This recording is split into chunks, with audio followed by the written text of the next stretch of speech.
नमस्कार, welcome to my channel. मैं हूं मनीषा।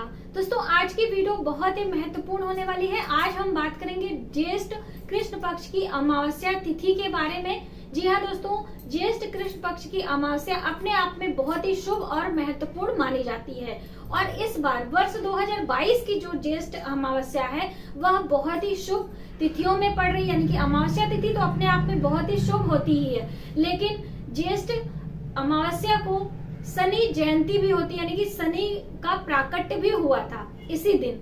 और साथ ही इस दिन वट सावित्री यानी कि माँ सावित्री और सत्यवान के पूजा करने के साथ साथ यमराज के पूजन की भी महत्वता है। और माता सावित्री ने सत्यवान के प्राणों की रक्षा करी थी और उनके शरीर को वट वृक्ष को सौंप के गई थी, क्योंकि वो 3 दिनों तक यमलोक तक यमराज के पीछे पीछे विचरण कर रही थी और उनसे प्रार्थना कर रही थी कि हमारे पति के प्राणों को हमें दे दे, वापस कर दे, उनकी रक्षा करें। और उन्होंने अपने जब तब से उनके प्राणों की रक्षा करी और उनकी आयु की वृद्धि हो। तो जैसे सावित्री ने अपने सत्यवान के प्राण की आयु रक्षा करी, उनकी आयु वृद्धि हुई, उसी प्रकार से हम पत्नियां सभी ज्येष्ठ अमावस्या को व्रत करती हैं और उनकी आयु की रक्षा के लिए उनकी आयु में वृद्धि हो ऐसी प्रार्थना वट वृक्ष से करते हैं। तो इस दिन व्रत किया जाता है। व्रत के क्या नियम है, कैसे क्या हमें पूजा करनी होती है, सभी जानकारी आज की इस वीडियो में देने वाले हैं। और इस बार ये अमावस्या सोमवार के दिन पड़ रही है, इसीलिए सोमवारी अमावस का भी व्रत उपास पूजन भी किया जाएगा। तो यदि आप सोमवारी अमावस्या पहले से कर रही हैं तो आप इस दिन वट सावित्री का भी व्रत करें और सोमवारी अमावस्या का, क्योंकि सोमवारी अमावस्या में पीपल वृक्ष की पूजा करने की महत्वता है। सभी सुहागन स्त्रियां पीपल वृक्ष की परिक्रमा करती हैं। 108 बारी परिक्रमा करके कुछ धन, कुछ अन्न, कुछ सुहाग की चीजें दान करती हैं। और वट सावित्री के व्रत में भी ये सभी चीजें की जाती हैं। सिर्फ उसमें बरगद के वृक्ष की पूजा की जाती है, इसमें पीपल के वृक्ष की पूजा की जाती है। तो प्रकृति की भी पूजा करने की महत्वता है। तो इतनी सारी महत्वपूर्ण जानकारी एक ही वीडियो में हम आपके साथ शेयर करने वाले हैं। तो वीडियो पर आप इन तक बने रहें, जिससे जानकारी प्राप्त करके आप भी ज्येष्ठ कृष्ण पक्ष की अमावस्या तिथि के दिन व्रत उपास करें और अपने पति की लंबी आयु के लिए वट वृक्ष से प्रार्थना कर सकें।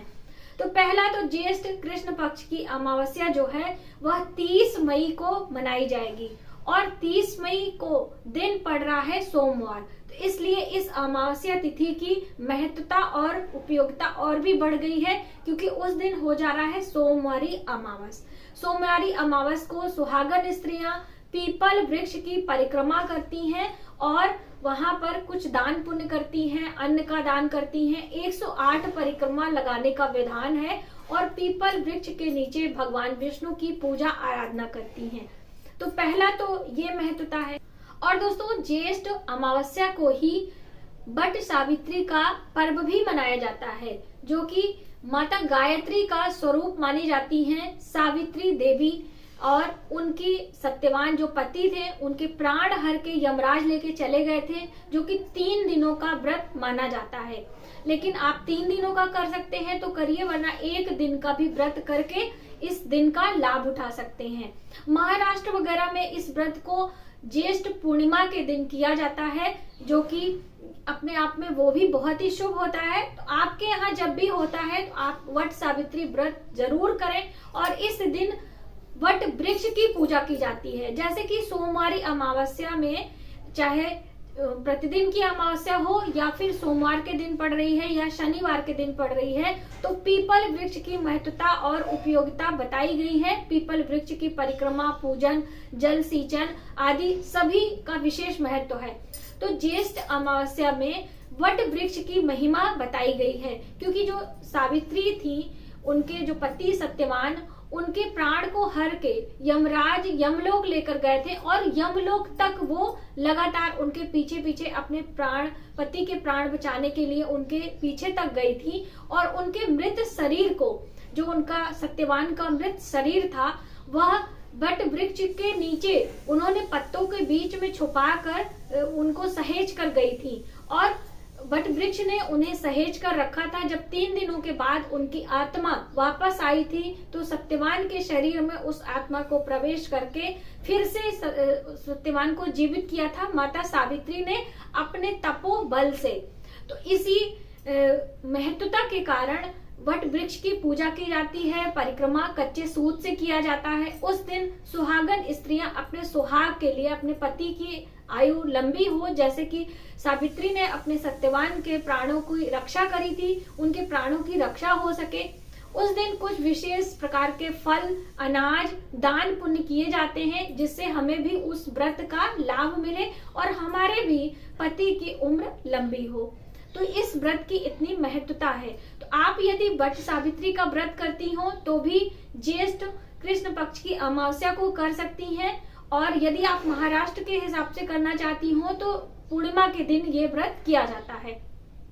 लेकिन जो विधियां होती हैं सेम इसी प्रकार से होती हैं। इस दिन घड़े यानी कि जल से भरा घड़ा दान किया जाता है। उसके ऊपर मीठा स्थान रख के कुछ भी मिष्ठान आप रख के कर सकते हैं। तो मैंने अक्सर आपको बताया है कि बांस का जो पौधा होता है वो वंश वृद्धि का कारक होता है, इसीलिए बांस की चीजें बहुत ही शुभ मानी जाती हैं। आप हमेशा देख लीजिए, जीवन के हर एक क्षण में, जीवन के हर एक शुभ कार्य में बांस का प्रयोग किया जाता है। जब भी विवाह होता है तो बांस की डंडियों से मंडप तैयार किया जाता है। जब भी हम मृत्यु होती है तो हरे बांस पर सैया को लिटाकर शमशान तक पहुंचाया जाता है। इसलिए बांस बहुत ही शुभ और उपयोगी माना जाता है। तो बांस के बनी डलिया में श्रृंगार का सामान रख के या फिर बांस के पंखे पर सभी मिष्ठान, श्रृंगार और फल, मिठाइयां रखकर दान करने की बहुत बड़ी महत्वता है। तो ये है बांस का पंखा दोस्तों, और इस पंखे पर सभी चीजें जैसे कि फल, मिठाइयां आदि रखकर इस धागे से, ये जो धागा होता है कच्चा सूत, तो एक इस तरह से आता है और एक इस तरह से भी आता है। ये नीचे गिर गया था। ये दोनों प्रकार के धागे हैं, तो ये आप ले लें और इससे परिक्रमा की जाती है। और ये कच्चे सूत का इस तरह, तो कोई भी जो भी आपको मिले आप ले सकते हैं, परेशान ना हो। या फिर मौली की धागा भी आप ले सकते हैं। और जो बड़ के पत्ते होते हैं यानी कि बरगद के पत्तों से माता सावित्री ने श्रृंगार किया था, क्योंकि देखिए वो जंगल में रहती थी और जंगल में बहुत ज्यादा सुख सुविधाएं मिलना मुश्किल हो जाता है। जब सत्यवान के प्राण वापस आ गए, वो जीवित हो गए थे, तो माता सावित्री ने खुशी में बरगद के वृक्ष की परिक्रमा करी और 16 श्रृंगार किए। तो अब श्रृंगार के लिए उनके पास कोई ज्यादा साधन नहीं था, उन्होंने बड़ के पत्तों से ही अपना श्रृंगार किया था। और फिर व्रत उपवास रखकर, क्योंकि 3 दिनों तक वो यमराज के पीछे गई थी, तो वहां पर उनके खाने पीने की कोई सुविधा नहीं थी, और उन्होंने प्रण किया था कि जब तक हमारे पति सत्यवान के प्राण वापस नहीं आएंगे, हम इस लोक में, मृत्यु लोक में वापस नहीं आने वाले हैं। यम लोक में ही वो बैठी रही। ठीक है, तो यमराज ने हार कर सत्यवान के प्राण वापस किए और माता के वरदान को पूरा किया था, क्योंकि उन्होंने ऐसे बातों में फंसाकर वरदान मांग लिए थे यमराज से। तो इसके पीछे की कथा भी है जो कि मैंने आपको सुनाई भी है। यदि आप सुनना चाहते हैं तो सावित्री और सत्यवान की कथा आप जरूर सुन सकते हैं। मनीषा त्रिपाठी करके सर्च करेंगे तो बहुत ही शुभ और लाभकारी व्रत होता है।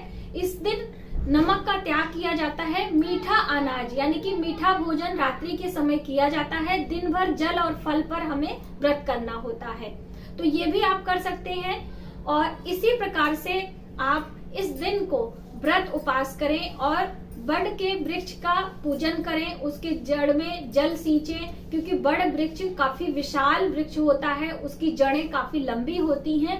और जैसे बड़ वृक्ष की आयु लंबी होती है, उसी प्रकार से हम पत्नियां अपने पति की लंबी आयु के लिए बड़ वृक्ष से प्रार्थना करते हैं। और जैसे सावित्री माता ने अपने पति सत्यवान की जो है आयु बढ़ाई थी, अपने उनके प्राणों की रक्षा करी थी, उसी तरह से हम भी संकल्प लेते हैं। तो इस व्रत का ये मान्यता होता है और इस तरह से सभी सुहागन स्त्रियां करके गीत गान करती हैं, अन्न का दान करती हैं, सुहाग की चीजों का दान करती हैं, अन्न धन सभी चीजों का दान करती हैं। तो ये छोटी सी जानकारी थी जो कि वट सावित्री यानी कि ज्येष्ठ अमावस्या के दिन की महत्वता और उसकी विधि। आज की वीडियो में बस इतना ही। यदि हमारी जानकारी आपको थोड़ी सी भी हेल्पफुल लगे तो प्लीज हमारी वीडियो को लाइक करें, शेयर करें, सब्सक्राइब जरूर करें न्यू वीडियोस के लिए। मिलते हैं एक नई जानकारी के साथ नई वीडियो में। तब तक आप अपना ख्याल रखें। जय माता दी।